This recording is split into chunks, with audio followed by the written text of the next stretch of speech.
الرحمن الرحيم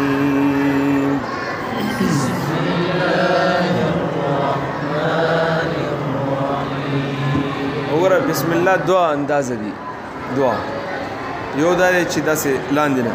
بسم الله الرحمن الرحيم ګوره بسم الله الرحمن الرحيم مان الرحيم ما مد بنا کوي ښا بسم الله الرحمن الرحيم داسې ونه وایي وایي کنه اسکول کې چې تلاوتونه کیږي نو څنګه وایي بسم الله الرحمن الرحيم هغه شان ونه وایي ما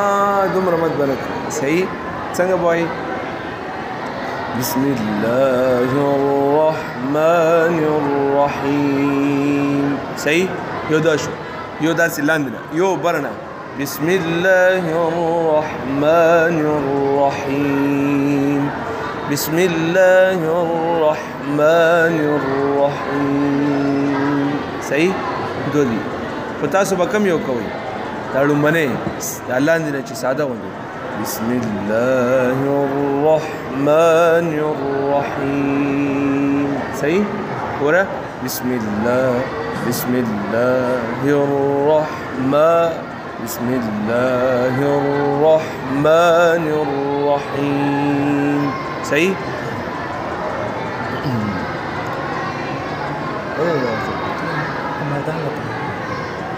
مزدی کړی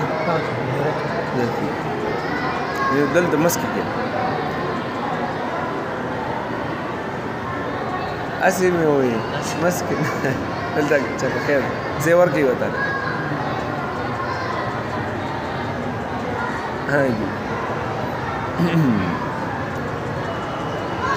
اچھا हाँ बता से पूछ हुई दा बिस्मिल्लाह औज़ बिल्लाह बिस्मिल्लाह उस दा बता से माँ बसे हुआ है सही दा أعوذ بالله من الشيطان الرجيم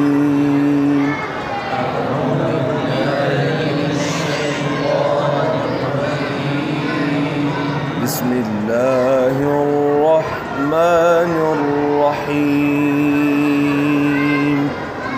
بسم الله الرحمن الرحيم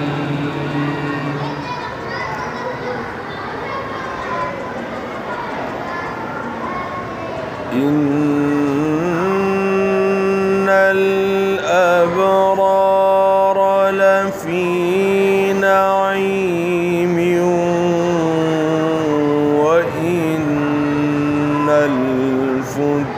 الفجار لفي جحيم صبر ورے شروع چکوئی بسم الله الرحمن الرحيم حیم حیم دا آواز دے کنا حیم دی زینہ بشروع کوئی ان حیم إن الأبرار حيم إن نو دا اوس وګوره ان شروع شو کنه نو په دې ان کې چې څنګه شروع شو نو دوه سټپ आवाज بره بوزي بس دوه سټپ داسې باندې غزي بیا چې आवाज دې بروخي جوړو داسې بزي مس کې بداسې راکوشي داسې بیا به چې وقف رانږدې شي کنه نو وقف کې به هم داسې اوچت شي څنګه چې ان کې دوه سټپ اوچت شوی وي کنه نو اخره کې به هم داسې دوه سټپ اوچت شي او بیا به داسې راښکته شي ګوره اوس ښه إن الأبرار لفي نعيم وإن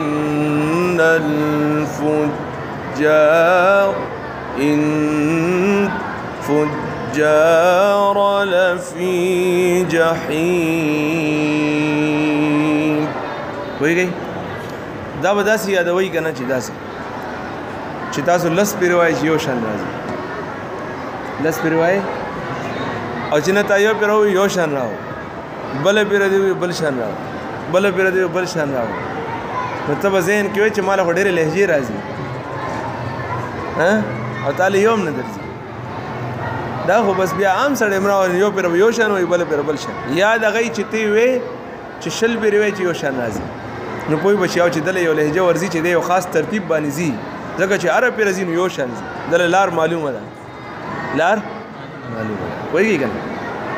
اوس وګوره زه بل ځای وایم إن للمتقين مفازا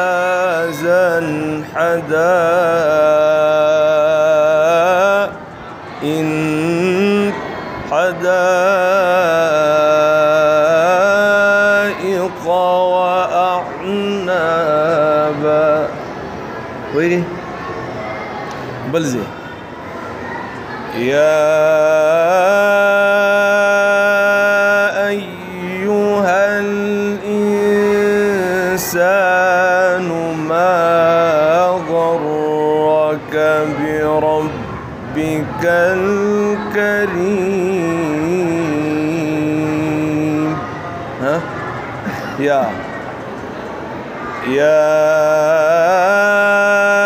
أيها الذين آمنوا اذكروا الله ذكرا كثيرا وسبحوه بكرة وأصيلا وسبحوا يا ويجي متاسي شد طول يوشان رازي إن الأبرار لفي نعيم وإن الفجار لفي جحيم أسوأ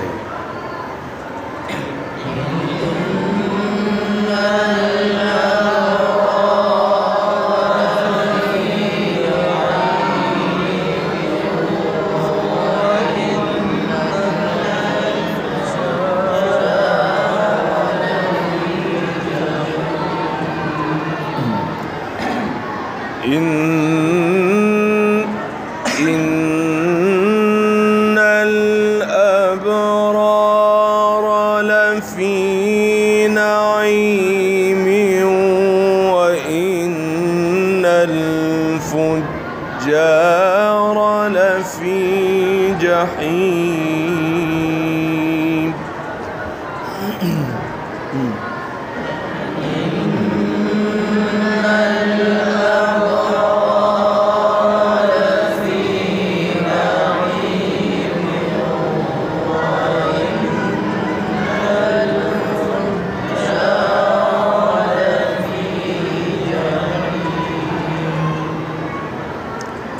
صحیح شو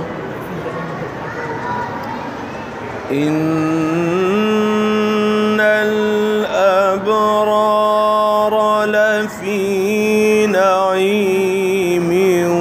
وإن الفجار لفي جحيم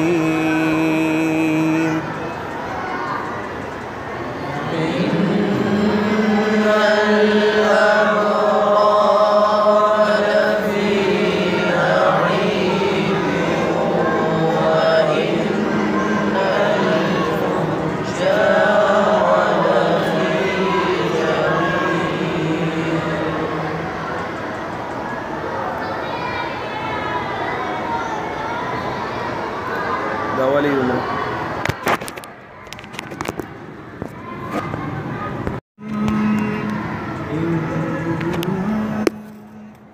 دوسته په برو کته کنه بیا ډایرکټ مرا کوزي بس بیا داس لدنه لاړ شه مس کې راوښ إن الأبرار لفي نعيم وإن الفجار لفي جحيم وشي زاد بشي لا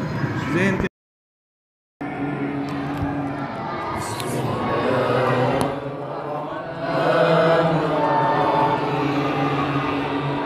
إن الأبرار لفي نعيم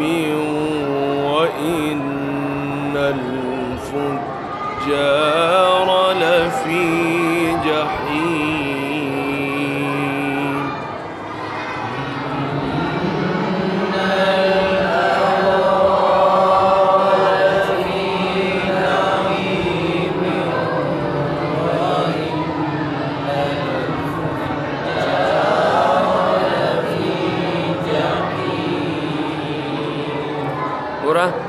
إن الأبرار لفي نعيم وإن الفجار لفي جحيم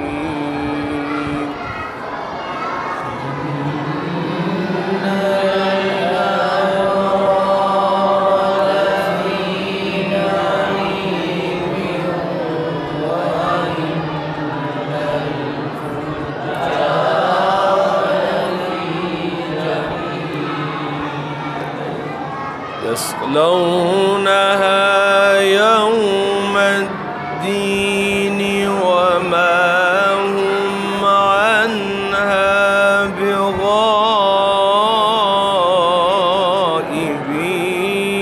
بغائبين ورا هغه چې کوم انداز تاسو کو کنه غین الله غونتی اوچت بشي اینا لو يصلونها يصلونها يوم الدين دا انداز بداسه باندې ټیک شو کنه يصلونها يوم الدين وما هم عنها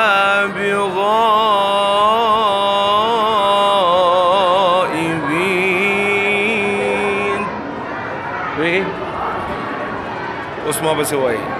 يصلونها يوم الدين وما هم عنها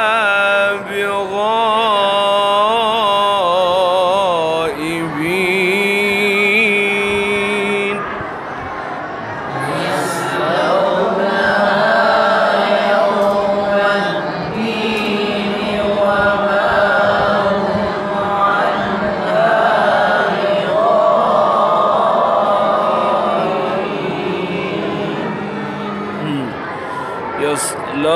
يصلونها يوم الدين وما هم عنها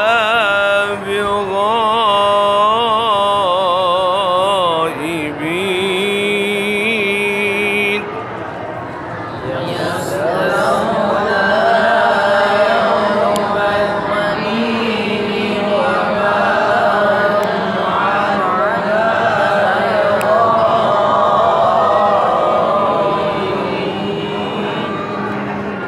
زين ده نقش رازي ورا يصلونها يوم الدين وما هم عنها بغائبين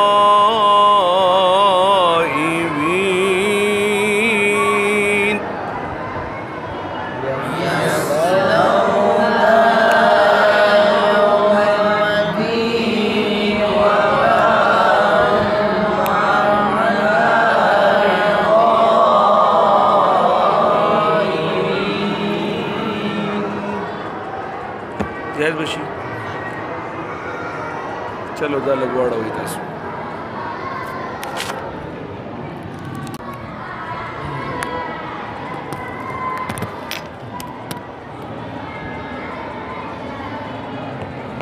وما أدراك ما يوم الدين ثم ما أدراك ما يوم الدين ګوره هغه چې وکنه یسلونها هغه د ایړو منی نه لوند تیز دا د هغې نه لږ تیز دی ګوره هغه يصلونها يوم الدين وما هم عنها بغائبين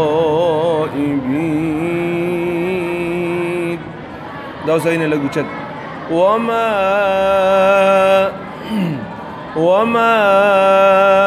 خو دې کې وګورئ آواز به داسې بره بوځي که نه بیا را واپس شي داسې وما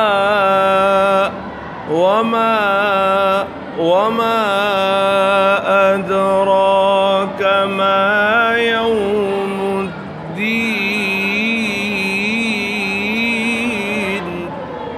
داسې د آواز په داسې باندې ځي ای کې داسې تلو که نه يصلونها يوم الدين او دې کې आवाज په بره ځي وما أدراك ما يوم الدين ثم ما أدراك ما يوم الدين أوريك أنا أوريك ثم ما أدراك ما يوم الدين هو يدسو وما وي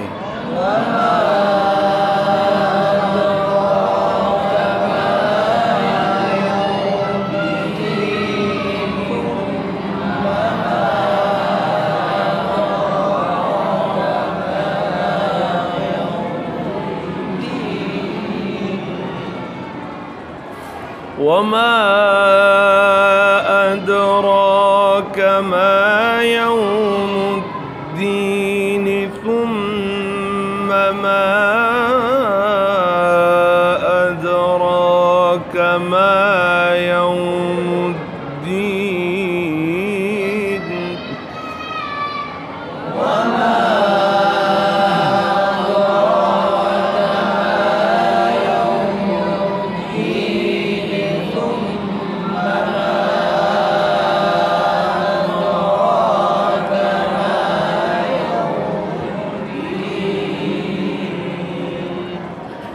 وما يودان داسي وما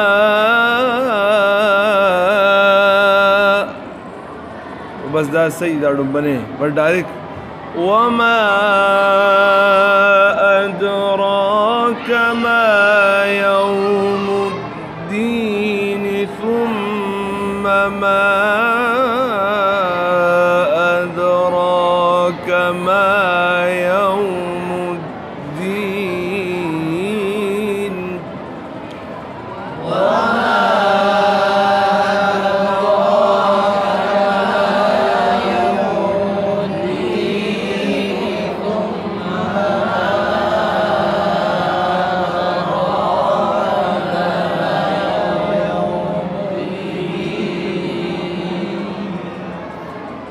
ګوره یوم تاسو وی ثم ما يوم سادوي ثم ما أدراك ما يوم الدين كم يوم واي دويمه ساده ساده بوای دا رنگین به ته ویم څوک چې یادول شي د رنگین یاد کی ساده بس تاسو سبق کی سبق بس تاسو څوک چې رنگین یادول شي رنگین دی صحیح خبره دواړه جمع شوې ده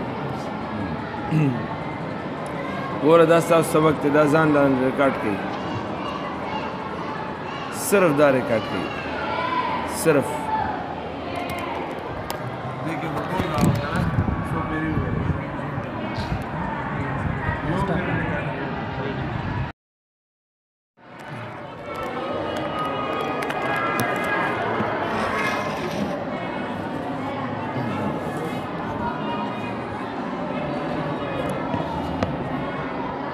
وما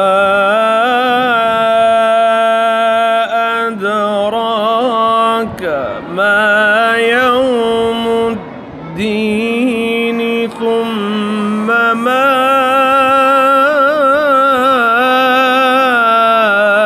أدراك ما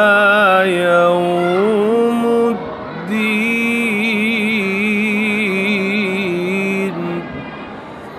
دا لږ ګران شو، صبر اسانه ویلو.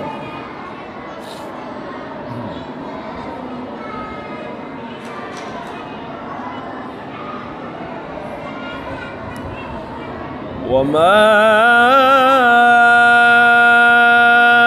أدراك ما يوم الدين ثم ما أدراك ما يوم الدين.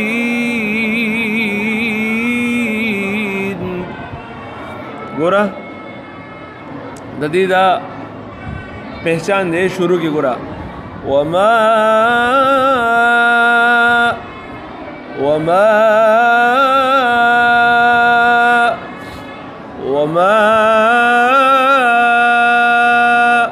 دویم پہچانی وما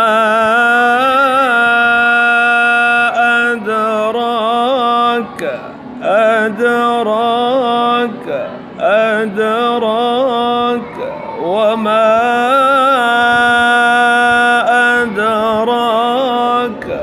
أدراك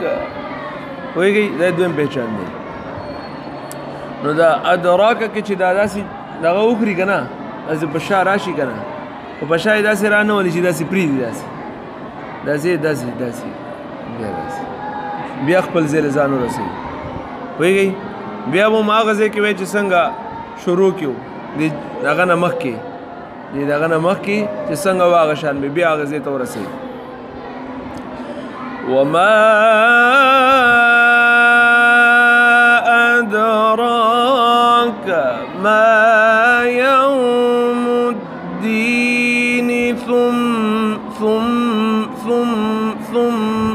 يو دغه راکده شو ثم ما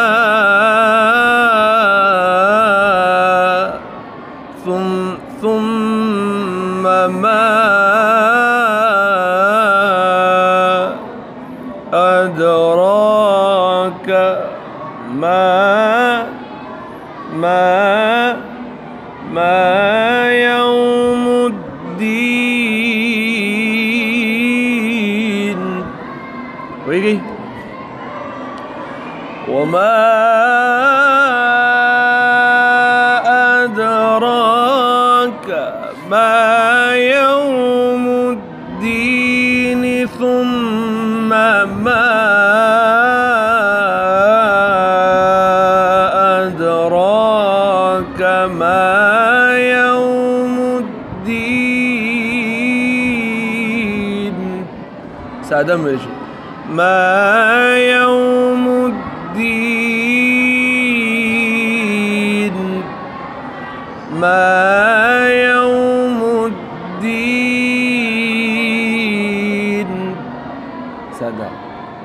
ساده دی خو خونناک دی که نه دی؟ چلو اوس زه بیا ووایي تاسو وما أدراك ما يوم الدين ثم ما أدراك ما يوم الدين.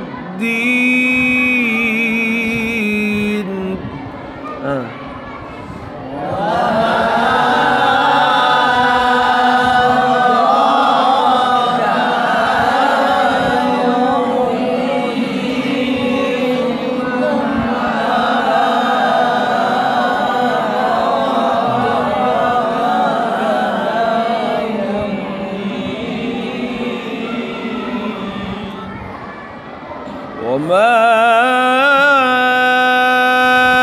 أدراك ما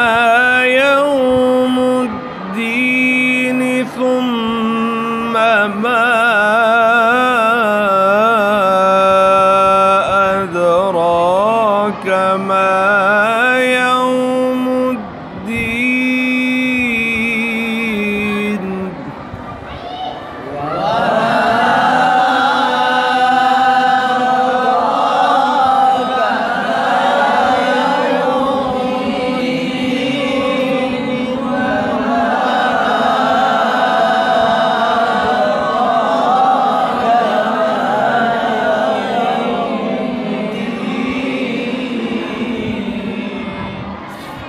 ذهن ته مناقشه راغله اوس به هم نه راځي پوهېږئ تاسو ته ځان انداز ټوکړې ټوکړې کړم سم دم اندازو هسې ټوکړې ټوکړې هغه مو یاد دي که نه نه مو دی یاد اچھا نو اوس به څه چلي چې تا ته نه یاد نه دی دی ته یاد دی چا ته چې یاد دی نو هغه د هغې خلکو ته یاد کړي چې چا ته یاد نه دی صحیح ده دا وایي مولا کیسه مو یاده ده که نه چې وایي مولا امام شو نو په لومړنۍ جمعه چې کېناستو نو هلکه وایي پوهېږئ ای ورته وایي نه وایي چې تاسو پوهېږئ نه تاسو به د چا پلار پوهېږي راکوز شو بله جمعه چې کېناستو نو خلکو خو وایي چې دا تېره پېره خو مونږ چې نه پوهېږو نو دی را مایوسه شو راپاسېدو نو چې بیا ورته وایي پوهېږئ نو وایي آو وایي چې پوهېږئ بیا زما څه ضرورت دی بیا راکوز شو نو په درېیمه جمعه هغوی وایي چې یاره دا خو ناشنا کار یې را سره وکړو اوس به داسې کار کوو چې نیم به چې آو نو چې نه پوهېږو نو چې په درېیمه جمعه کېناستو نو څنګه وایي وایي پوهېږئ نو نیم وایي پوهېږو نیم وایي نه پوهېږو هغوی بیا خو خبره اسانه شو وایي دا ناپوهه چې دي دا پوهه چې دي دا ناپوهه پوه کوي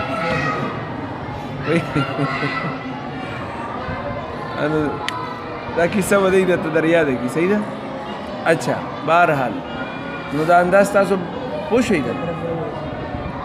دا اوس لرې کوي نوی ریکارډ شروع کوي یو بېره ویم نه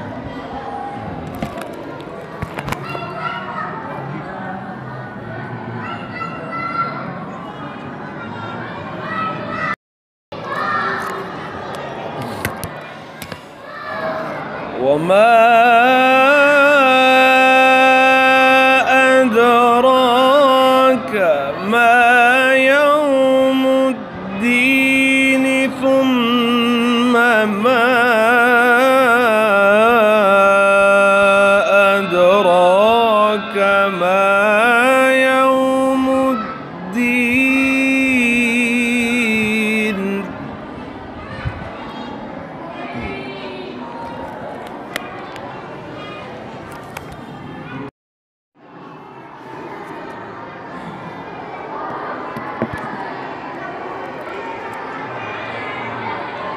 ګورئ دې پسې چې کوم آیات ته یې کې هم درته وایم او چې کوم ځای کې اسان ویل کېږي هلته هم درته وایم صحیح ده یو څو ځایونه درته وایم د دې جواب الجواب طریقه دا ده که نه چې اواز به داسې ځای نه شروع کړي چې یو دوه سټیپ اواز ته بره تلی شي پوهېږئ نو هلته نه به شروع کړي بیا به اواز یو دوه سټیپه داسې بره بوځي او بیا به داسې لاندې راځي قرار ته به راشي پوهېږي نو که بیا ځای ډېري آیت ډېري که نه بیا به هغه شان وکړئ چې څنګه چې دلته داسې دوه سټیپه ښه وي داسې به بیا هلته راشي او بیا به دوه سټیپه کوي پوهېږي که نه نو داسې طریقې سره به انداز چلی چې کمپیوټر هم وایي چې آو اواز بره ښکته شوی نه دی هغه ځای ته ورسېږي ټیک شو ګورئ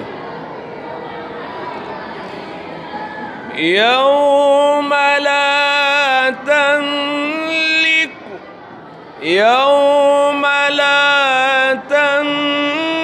تملك نفس لنفس شيئا والأمر يومئذ لله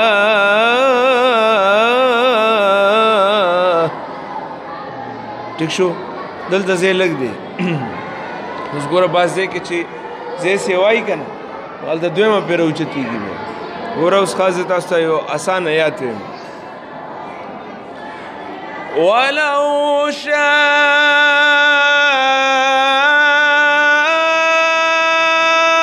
الله ما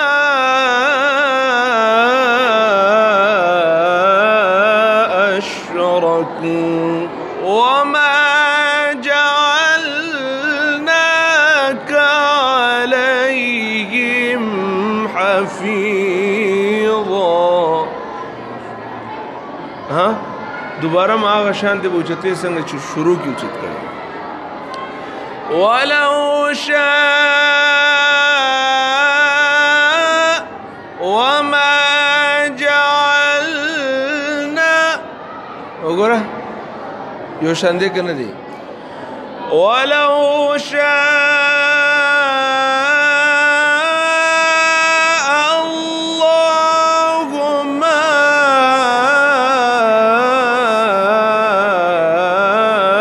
أشركوا اوس بیا ولو شاء کې چې څنګه اوچت شوی بیا وما جعلنا کې پوره قرار ته به ځان را رسې چا چې قرار ته ځان ورسو بیا چې به راځي نو صحیح طریقې سره وځي او چې څوک لاندې نه دی راکوز شوی هغې به راځي نو یوه کوم ځای ته ځي ته چې دې ځای نه ټوپ وایې نو دې ځای ته به را رسي او چې دې ځای نه بیا ټوپ وایې نو هلته به رسي نو مونږ هلته به نه ځو دلته به راځو خبره پوه شئ که نه نو قرار ته به راتلل غواړي ولو شاء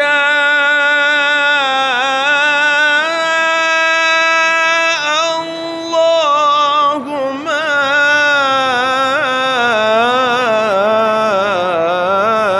أشركوا وما جعلنا ولو شاء وما جعلناك عليهم حفيظا ها دې کې یو وقف دی هغه لږ ګران دی وما جعلناك عليهم حفيظا دا داسې راتاول دی واپس پوهېږئ بهرحال یاد وشي که نه ذهن ته څه نقشه راځي ولو شاء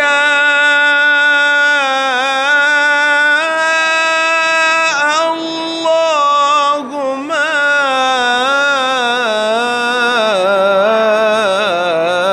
أشركوا وما جعلناك عليهم حفيظا ها جواي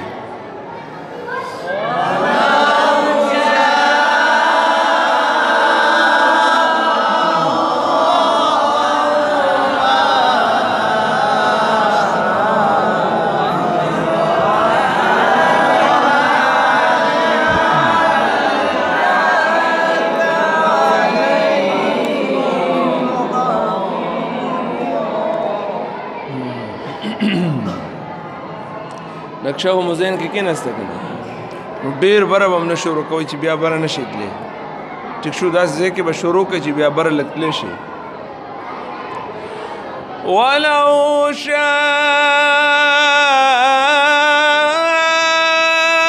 الله ما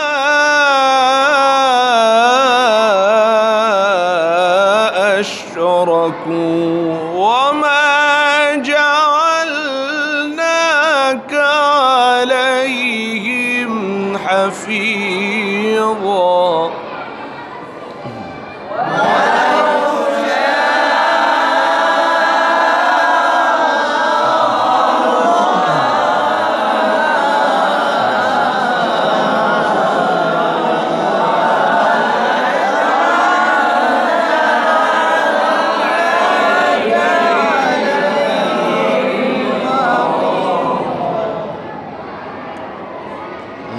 ذهن تراو که نه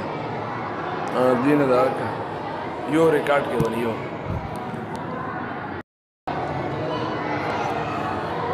ولو شاء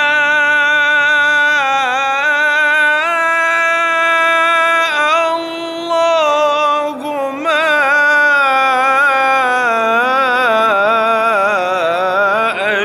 أشركوا وما جعلناك